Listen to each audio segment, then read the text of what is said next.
स्वागत है आपका नई परख के मंच पर एक बार फिर यशवंत सिन्हा जी। अ, आज पश्चिम बंगाल में दूसरे चरण का चुनाव प्रचार समाप्त हो गया। मीडिया पहले चरण के बाद से ही लगातार ये कह रहा है, घुमा-फिरा कर तरह-तरह से ये कह रहा है कि ममता बनर्जी अगर चुनाव जीती तो कोई खबर नहीं बनेगी। खबर तभी बनेगी जबकि भारतीय जनता पार्टी चुनाव जीतेगी और इस बार भारतीय जनता पार्टी खबर बनाने जा रही है।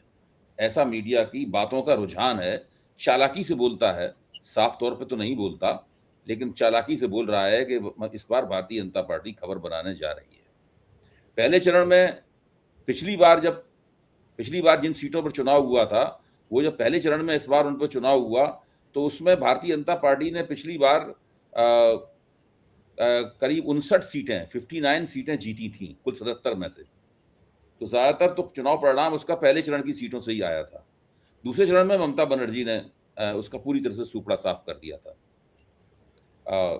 तो इस बार ये भी बात बताई जा रही है कि पहले चरण, ये सब मीडिया की तरफ से है, कि पहले चरण में इस बार भारतीय जनता पार्टी ने पहले से ज़्यादा मजबूत प्रदर्शन किया है और अगर दूसरे चरण में उसने ममता बनर्जी को डेंट कर दिया, उनके प्रभाव को डेंट कर दिया, तो हो सकता है कि उसकी वापसी हो जाए। एक तीसरी बात ये कही जा रही है कि अगर 8-9% हिंदू वोट वो ममता बनर्जी से छीन ले, तो ममता बनर्जी से वो आगे बढ़ सकती है।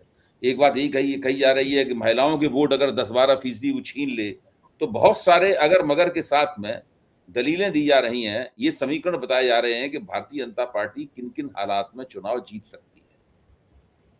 पूरा मीडिया, जिसे कहते हैं, सैचुरेटेड है इस प्रकार की दलीलों से, इस प्रकार के आंकड़ागत विश्लेषणों से, जो देखने में पहली नज़र में प्रभावशाली लगते हैं, लेकिन ज़रा-सा खरोंचिए तो फिर उनकी पोल पट्टी निकल कर आ जाती है। तो आप ज़रा पूरी जो बंगाल की चुनाव की परिस्थिति है, पहले आप एक छोटा-सा उस पर प्रकाश डालें, फिर मैं उससे संबंधित दूसरी चीज़ें हैं, वो अपनी जिज्ञासाएँ आपसे पूछूँगा। बहुत बहुत धन्यवाद दुबे जी। जी। आपने जो जिस प्रश्न से शुरुआत की है, वो ऐसा लगता है कि अभी फिलहाल के लिए तो यक्ष प्रश्न बना हुआ है, लेकिन जो लोग बंगाल और बंगाल के मिजाज को जानते हैं, वो इस बात को भी अच्छी तरह जानते हैं कि बाहर से जाकर बंगाल के ऊपर कब्जा करना बहुत मुश्किल है। ममता बनर्जी के राइज के पीछे क्या कारण था? एक दो कारण जो मैं बताऊं वो ये था कि वो घर की बेटी थी, फाइटर थी, और कभी उन्होंने अपनी खुद की सुरक्षा की भी चिंता नहीं की, और जहां मौका मिला वहां पर वो सड़क पर उतर गई लड़ने के लिए। यही कारण बना उनके राइज का। अब इसमें आप देखिए कि बंगाल में बीजेपी का कौन नेता है जो पूरे बंगाल में ममता का मुकाबला कर सकता है? एक शुभेंदु अधिकारी हैं जो पिछली बार जीत गए थे बाय एक्सीडेंट नंदीग्राम में, तो इस बार वो भवानीपुर में भी ममता को से कंटेस्ट कर रहे हैं, और गोदी मीडिया कह रहा है कि बड़ा संगीन मामला है वहां का। तो ये कोई इस प्रकार का युद्ध नहीं है जहां राजा राजा से लड़ता है। ये प्रजातंत्र है, और प्रजातंत्र का मतलब ये हुआ कि आपको जनता को प्रभावित करके जनता के वोट को हासिल करना पड़ेगा। अब ये लोग कुछ भी कर लें, मोदी और शाह बंगाल के लिए बाहरी रहेंगे, और मुझे कहने में तनिक भी हिचक नहीं है कि ये बंगाल के मिजाज को समझते नहीं है। देखिए, ये बीजेपी जो इतनी तरक्की कर गई, उसके बावजूद it is a Hindi heartland party. Assam को छोड़ दिया जाए तो ये वहीं पर पनप रही है जो हिंदी स्पीकिंग एरियाज हैं। बंगाल हिंदी स्पीकिंग नहीं है। और बंगाल का अपना एक बहुत पुराना कल्चर है, बंगाल के लोगों की एक पहचान है, और मैं नहीं मानता हूं कि मोदी और शाह जाकर उसमें कोई डेंट कर पाए हैं। बल्कि मैं तो यहां तक कहूंगा कि मोदी और शाह ने बंगाल के चुनाव को, जैसा एक गोदी मीडिया के एंकर को ही मैंने सुना कहते हुए कि ये चुनाव नहीं है, इट्स अ वॉर, ये युद्ध है, तो इन्होंने जाकर उसको युद्ध में परिवर्तित कर दिया है। और ये लाख प्रयत्न करें, लाख वो काली मंदिर में जाएं, वो वहां पर कोई डेंट नहीं कर पाएंगे। और मुझे पूरा विश्वास है कि बंगाल में एक बार फिर ममता बनर्जी वापस आएंगी, अच्छे सीट्स के साथ वापस आएंगी, और मुझे कोई आश्चर्य नहीं होगा यदि बीजेपी की सीटें घटें पिछली बार की तुलना में। जी, एक एक ये स्थिति है कि हम सब लोग लंबे अरसे से कहते रहे हैं कि बंगाल में राजनीतिक हिंसा काफ़ी होती है। ये एक एक सिद्ध बात है, मतलब, और उस राजनीतिक हिंसा को रोकना चाहिए, इसमें भी कोई शक की बात नहीं। लेकिन रोकने के एक नाम पर इन लोगों ने जो तरीका निकाला है कि बंगाल में उन्होंने 2.5 लाख, थोड़ी बहुत नहीं, 2.5 लाख पैरामिलिट्री फोर्स तैनात कर दी है, जो भारत के इतिहास में कभी किसी प्रांत में तैनात नहीं हुई। पूरे लोकसभा चुनाव में जितनी तैनात हुई थी पिछली 2024 में, उसका 3/4 है ये तैनात कर दी है जो बंगाल के अंदर। अच्छा, इससे क्या लगता है ऐसे कि केंद्र सरकार ने चुनाव आयोग की मदद से बंगाल को पूरी तरीके से कैप्चर कर लिया हो, बंगाल के ऊपर फौज भेज के कब्जा कर लिया हो। जबकि सरकारों का और चुनाव आयोग का काम तो ये होता है कि वो भयमुक्त माहौल में वोट कराए। अगर मान लीजिए सत्ताधारी दल की तरफ से वोट कुछ अपने विरोधी वोटरों को डराए धमकाने की खबरें आती हैं, तो उनको कुछ इलाकों में जहां ज्यादा इस प्रकार के अंदेशे होते हैं, वहां पर विशेष तैनाती के जरिए या कुछ जल्दी कार्रवाई के जरिए उन चीजों को न्यूट्रलाइज किया जा सकता है, ज्यादा सक्षमता पूर्वक किया जा सकता है। पहले के मुकाबले थोड़ी ज्यादा पैरामिलिट्री भी लगाई जा सकती थी, लेकिन जो किया गया है उससे तो ये लगता है कि वो पूरी तरीके से कुछ ना कुछ ऐसा है जो कि कैप्चर करना चाहते हैं ताकि कुछ कर सकें। अब वो क्या करेंगे, क्या करना चाहते हैं, ये अभी तक स्पष्ट होकर नहीं निकल के आ पाया। पहले चरण में भी ये बात निकल कर नहीं आ पाई, लेकिन जिस बड़े पैमाने पर तैनाती है वो तो अपने आप में हैरत में डालने वाली बात है। देखिए, वही तो बात है ना कि जो बम्पर वोटिंग हुआ फर्स्ट फेज में, तो उसका एक एक्सप्लेनेशन ये था कि मान लीजिए कि एक परिवार है और उस परिवार में 8-10 सदस्य हैं या वोटर्स हैं, तो उसमें 4 का नाम कट गया, 5 का नाम कट गया, तो बाकी जो उन्होंने वेंजेंस के साथ, बदला लेने की भावना के साथ अब जाकर अपना वोट कास्ट किया है। और इसमें जो, जैसा मैंने आपसे कह रहा था कि ये इलेक्शन नहीं है, वॉर है, तो वॉर किसने छेड़ा है? जैसा आप कह रहे हैं कि इतने सारे सेंट्रल पैरामिलिट्री फोर्सेस के वहां तैनाती हो गई, ये सब कुछ हो गया, तो ये क्या समझ के ये कर रहे हैं वहां पर? मुझे तो वहां हिंसा होती है, लेकिन इस बार तो मुझे नहीं दिखी कहीं पर कि थोड़ी बहुत छिटपिट घटनाएं तो हर जगह होती हैं, लेकिन इन लोगों ने जिस तरह वहां पर एक युद्ध छेड़ा हुआ है और उनके कब्जे में जितनी चीजें हैं, जैसे सेंट्रल पैरामिलिट्री फोर्सेस, उनको भेजकर वहां पर वॉर लाइक सिचुएशन क्रिएट किया हुआ है, जो लोग कतई पसंद नहीं करते हैं। वो एक मुक्त वातावरण में जीना चाहते हैं, मुक्त वातावरण में जाकर वोट देना चाहते हैं। पर इतनी फौज तो कश्मीर में भी नहीं है। जहां आप जाएं तो वहां देखते हैं कि चप्पे चप्पे पर फौज खड़ी है, सिक्योरिटी फोर्सेस हैं। उससे भी बुरा हाल बंगाल का करके रखा हुआ है इन्होंने। और अगर ये सोच रहे हैं कि इसका कोई असर नहीं पड़ रहा है बंगाल के मानस के ऊपर, तो ये भयंकर गलती कर रहे हैं, क्योंकि लोगों के मानस के ऊपर इसका असर पड़ रहा है। बंगाल के लोग जो हैं, they are very proud of their culture, और मोदी शाह के झांसे में वो नहीं आने वाले हैं। ये बाहरी थे, इस चुनाव में भी बाहरी हैं और बाहरी रहेंगे, and they don't have a local leader जो ममता का मुकाबला कर सके। एक बहुत महत्वपूर्ण पहलू है बंगाल के इस चुनाव का, जो भारत में पहले कभी किसी प्रदेश के या देश के चुनाव में, लोकसभा चुनाव में घटित नहीं हुआ, दुनिया के किसी चुनाव में घटित नहीं हुआ, मैं तो यहां तक कहूंगा। वो ये है कि जो स्पेशल इंटेंसिव रिवीजन है, अब वो क्या है, कितना कानूनी है, गैर कानूनी है, इस पर हम और आप भी चर्चा कर चुके हैं, और भी लोग बहुत चर्चा कर चुके हैं, वो चर्चा मैं यहाँ नहीं करूंगा। उस इंटेंसिव स्पेशल रिवीजन में लॉजिकल डिस्क्रिपेंसी, तार्किक विसंगति के नाम पर उन्होंने 27,15,000 वोटरों को संदिग्ध घोषित कर दिया। थोड़े बहुत नहीं, 27,15,000 वोटरों को संदिग्ध घोषित कर दिया। ये नहीं कह रहे हैं कि आप वोटर नहीं हैं, ये कह रहे हैं कि आप वोटर हैं कि नहीं, ये अभी तय नहीं हो पाया। अच्छा, चुनाव आयोग समय रहते वो तय कर पाने में अक्षम साबित हुआ। सुप्रीम कोर्ट ने उसमें हस्तक्षेप किया। सुप्रीम कोर्ट ने कई ट्रिब्यूनल्स बना दिए कि ये ट्रिब्यूनल जांच पड़ताल करके तय करेंगे कि भाई इन वोटरों का भविष्य क्या है।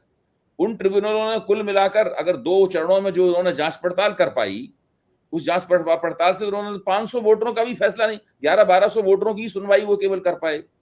वोटर हैं 27,15,000। इसका मतलब है न पहले चरण में वो लोग वोट डाल पाए, न दूसरे चरण में वो वोट डाल पाएंगे। जबकि लोक प्रतिनिधित्व कानून की, 1950 के जन प्रतिनिधित्व कानून की धारा 21 स्पष्ट रूप से कहती है, बिना किसी लाग लपेट के ये कहती है कि अगर किसी वजह से मतदाता सूचियों में होने वाला संशोधन पूरा नहीं हो पाया, अधूरा रह गया, तो तुरंत उससे पहले वाली जो मतदाता सूची थी वो तुरंत लागू हो जाएगी। आप बाद में इसमें संशोधन करते रहिए, लेकिन चुनाव उस सूची के आधार पर लड़ा जाएगा जो सूची पहले से मौजूद थी, जिसमें आप संशोधन कर रहे थे। लेकिन चूंकि आप नहीं कर पाए संशोधन, इसलिए तुरंत अनिवार्य तौर पर वो सूची लागू हो जाएगी, उसके आधार पर होना चाहिए।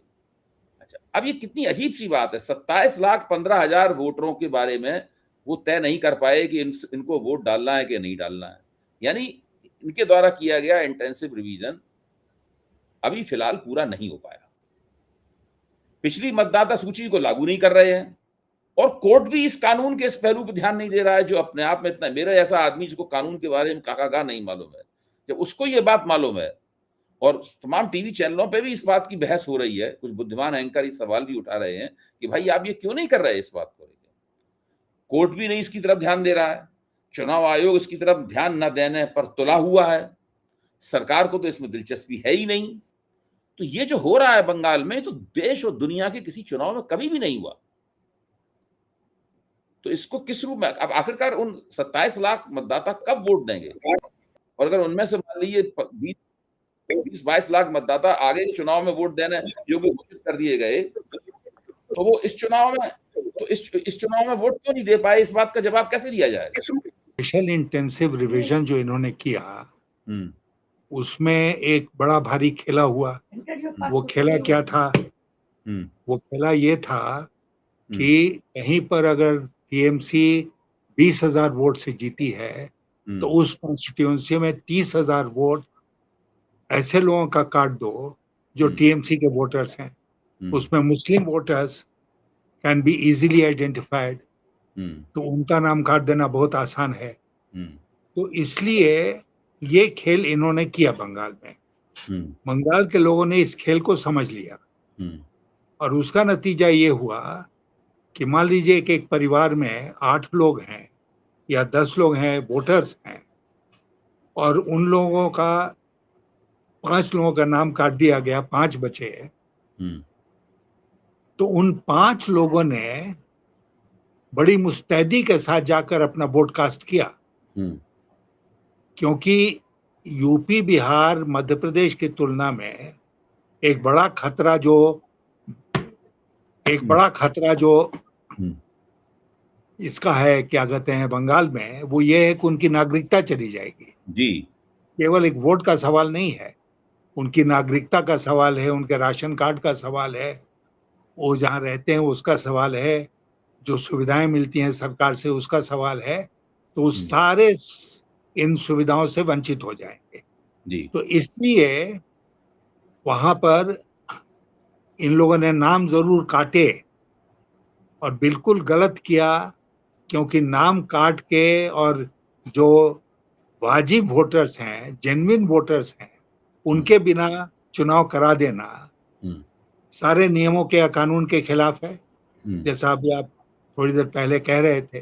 जी। उसके बावजूद इन्होंने ऐसा किया है, और ये मोदी शाह का खेल है। चुनाव आयोग उनके गोद में बैठ के खेल रहा है, जो आदेश आता है उसका वो पालन करता है। इतना सड़ियल चुनाव आयुक्त, मुख्य चुनाव आयुक्त मैंने अपने जीवन में कभी नहीं देखा, जो इतने ओपनली निष्पक्ष चुनाव कराने से इनकार कर रहा है। लेकिन इन सब के बावजूद मुझे लगता है कि बंगाल में मोदी और शाह की नहीं चलेगी, ज्ञानेश कुमार की नहीं चलेगी।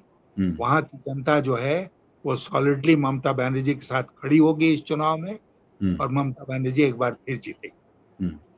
अच्छा, एक जो अंतर्विरोध निकल कर आ रहा है, मैं चाहता हूं कि आप उसके ऊपर भी थोड़ा प्रकाश डालें, कि कांग्रेस, खासतौर से राहुल गांधी, उन्होंने भी लगभग उसी भाषा का और उसी शब्दावली का इस्तेमाल करते हुए ममता बनर्जी की आलोचना की है, जिसका इस्तेमाल करके बीजेपी कर रही है। उन्होंने भी कहा है कि भाई ये सब गुंडागर्दी वाला शासन है वगैरह, इस प्रकार की बात जो बीजेपी वाली कह रही है वही वो लोग कह रहे हैं।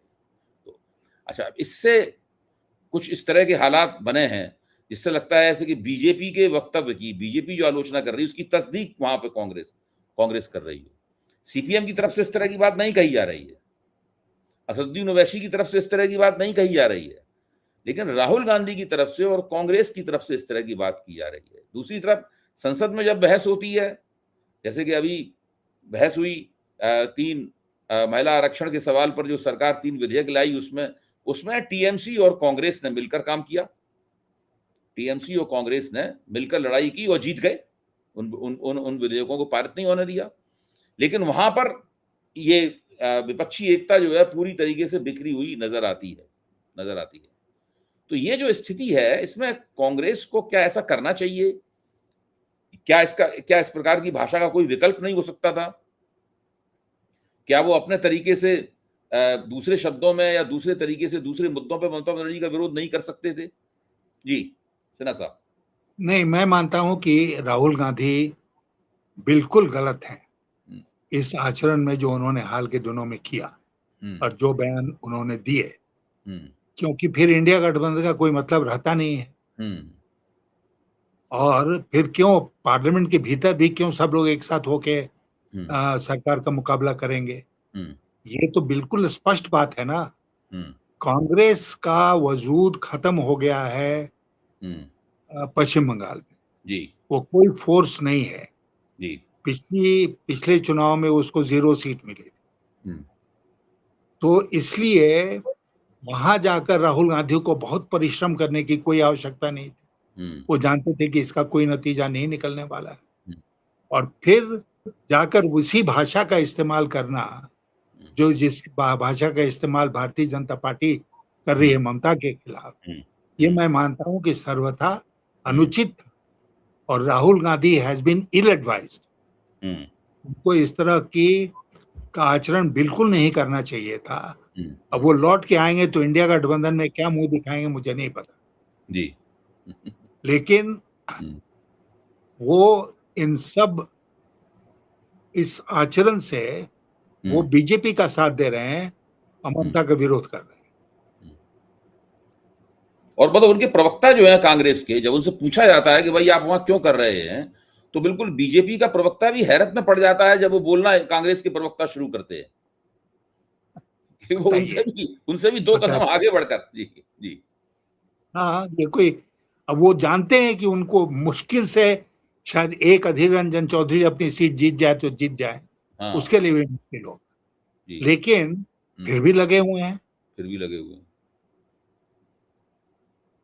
अच्छा, अब एक अंतिम, हम लोग चर्चा के अपने आखिरी दौर में पहुंच गए हैं। मैं ये मानता हूं कि अगर तृणमूल कांग्रेस इस चुनाव में हार जाती है या भारतीय जनता पार्टी उससे आगे निकल जाती है, वो पीछे रह जाती है बात में, भले ही भाजपा को पूरा बहुमत न प्राप्त हो उससे, या बहुत ज्यादा नजदीक पहुंच जाती है उसके, तो ये देश में जो क्षेत्रीय पार्टियों की राजनीति है, ये उसके अवसान की एक शुरुआत होगी। जो 80 के दशक से क्षेत्रीय पार्टियां एक तीसरा ध्रुव बनी हुई हैं, एक महत्वपूर्ण तीसरा ध्रुव बनी हुई है। एक जमाने में उन्होंने तीसरा मोर्चा तक बना लिया था और राष्ट्रीय स्तर पर राजनीति की थी और काफी दिनों तक उनकी राजनीति चली भी। तो उस अवसान की शुरुआत हो जाएगी। तो फिर अभी जो बंगाल पे छापा मारा है बीजेपी ने, फिर एक दिन वो कोई और तिकड़म करके तमिलनाडु पे भी छापा मारेगी। अभी नहीं मार पाएगी, उसमें कुछ समय लग जाएगा, लेकिन उससे ही साबित हो जाएगा कि संस्कृति, भाषा, जातीयता यानी एथनिसिटी, इस सवाल के ऊपर जिस देश में जो राजनीति बनी थी, वो राजनीति अब हिंदुत्व की राजनीति के सामने धीरे धीरे करके वो पिघल जाएगा। जी। देखिए, मैं मानता हूं, आपको भी आप भी इस बात को जानते हैं कि जो रीजनल फोर्सेस थी वो पहले गैर हिंदी भाषा भाषी क्षेत्रों में आगे बढ़ी, लेकिन उसके बाद एक ऐसा स्टेज आया जब हिंदी स्पीकिंग एरियाज में भी, जैसे यूपी बिहार, वहां पर क्षेत्रीय दल आगे बढ़ गए। जैसे बिहार में नीतीश कुमार या जेडीयू कह लीजिए, या लालू की पार्टी, आरजेडी आरजेडी भी। उसके बाद फिर उत्तर प्रदेश में मुलायम सिंह यादव और अब अखिलेश यादव, तो आम आदमी पार्टी का उदय हुआ। तो ये एक डेवलपमेंट हुआ हमारी पॉलिटी में, जिसने ये थियरी जो थी कि हिंदी स्पीकिंग स्टेट्स में कांग्रेस और बीजेपी के अलावा तीसरा कोई नहीं हो सकता है, उसको गलत साबित कर दिया। अब पूरे देश में आप देखेंगे कि कहीं ना कहीं आपको रीजनल पार्टीज नजर आएंगी और हिंदी बेल्ट में भी नजर आएंगी। तो इसलिए मैं मानता हूं कि रीजनल पार्टी जो है वो टिकी हुई है, वो खत्म नहीं हो रही है, क्योंकि कांग्रेस पार्टी के कमजोर होने का एक बड़ा नतीजा हुआ कि हिंदी हार्टलैंड समेत सारे देश में रीजनल पार्टीज उभर कर सामने आई, और कांग्रेस पार्टी में ऐसा कोई अभी हमें मौका नहीं दिख रहा है कि कांग्रेस पार्टी का जो लॉस्ट ग्राउंड है उसको वो जल्दीबाजी में कुछ कैप्चर करने वाली है। ऐसा नहीं होने वाला है। तो जैसे ही उत्तर प्रदेश आप लीजिए, उत्तर प्रदेश में अखिलेश ही मुख्य रूप से बीजेपी के विरोधी दल के नेता रहेंगे, कांग्रेस नहीं रहेगी। बिहार में जेडीयू और आरजेडी के बीच में टक्कर है, कांग्रेस नहीं है, इसलिए कांग्रेस तो हिंदी बेल्ट में भी खत्म हो गई। तो ये नए सिरे से कांग्रेस पार्टी को सोचना पड़ेगा कि हमको दोबारा अगर लॉस्ट ग्राउंड गेन करना है तो हमें क्या करना चाहिए, और इंडिया गठबंधन को तोड़कर बंगाल में ममता बनर्जी के खिलाफ अब शब्दों का प्रयोग करके ये नहीं किया जा सकता है। इसको करने के लिए उनको बहुत मंथन करना पड़ेगा। बहुत बहुत धन्यवाद सेना साहब। आपसे चर्चा में हमेशा ही एक परिप्रेक्ष्य मिलता है, आज भी एक परिप्रेक्ष्य मिला, और खासतौर से ये बात कि आज तक भारतीय जनता पार्टी ममता बनर्जी के मुकाबले का एक बंगाली नेता पैदा नहीं कर पाई है, और वो वहां पर जाते हैं चुनाव प्रचार करने के लिए, एक विजातीय पार्टी के तौर पर जाते हैं, एक बाहरी पार्टी के तौर पर जाते हैं, और बंगाल की जनता पहले भी उनको खारिज करती रही है और इस बार फिर से बंगाल की जनता उन्हें खारिज करेगी। बहुत बहुत धन्यवाद। Thank you.